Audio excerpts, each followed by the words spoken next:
You're watching Mirror 7 News. Stay informed, stay ahead for more news. All right, let's break down what's going on with the Seahawks heading into their Week 12 matchup against the Tennessee Titans, because there's a lot to unpack, especially around linebacker Ernest Jones, the FV. The injury report this week has felt like a roller coaster, with several players moving on and off the limited list, and a few new concerns popping up along the way. First, 2 players have already been ruled out for Sunday. Receiver Torrey Horton, who's still dealing with a stubborn shin injury and will miss his 3rd straight game, and linebacker Tyrese Knight, who is in concussion protocol after last weekend's hit against the Rams. Those absences alone shift the lineup, but it's the list of questionable players that really adds suspense. Among those questionable is Ernest Jones, the FV. He returned to action last week after missing 1 game with a knee issue, but that same knee is still being worked through. Nothing new has been re-injured, according to head coach Mike McDonald, but it's clearly something that hasn't fully settled. When asked about Jones' availability, McDonald didn't sugarcoat it.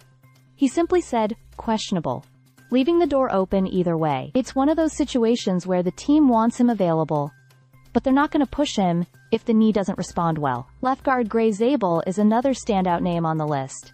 He left last week's game with a knee injury but managed to return to practice in limited fashion this week. That alone is considered a good sign.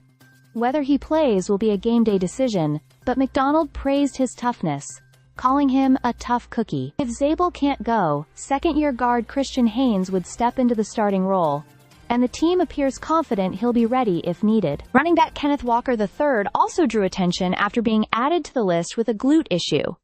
The good news is that the team sees this as precautionary. He was limited in practice, but McDonald said it's mostly about giving him rest and managing soreness, and that he should be fine. Fullback Robbie Outs was marked questionable as well, though his situation revolves around a personal matter rather than an injury. He returned to practice Friday, and while he missed reps earlier in the week, the team is working to get him as ready as possible for Sunday. The Titans have injury problems of their own, ruling out 3 players including 2 starters, which may shift the matchup dynamics. All in all, the Seahawks' readiness for Week 12 will hinge on how these questionable players feel as kickoff approaches. Ernest Jones' IV's knee and Zabel's progress may end up being the biggest factor shaping Sunday's lineup. Stay subscribed for more videos.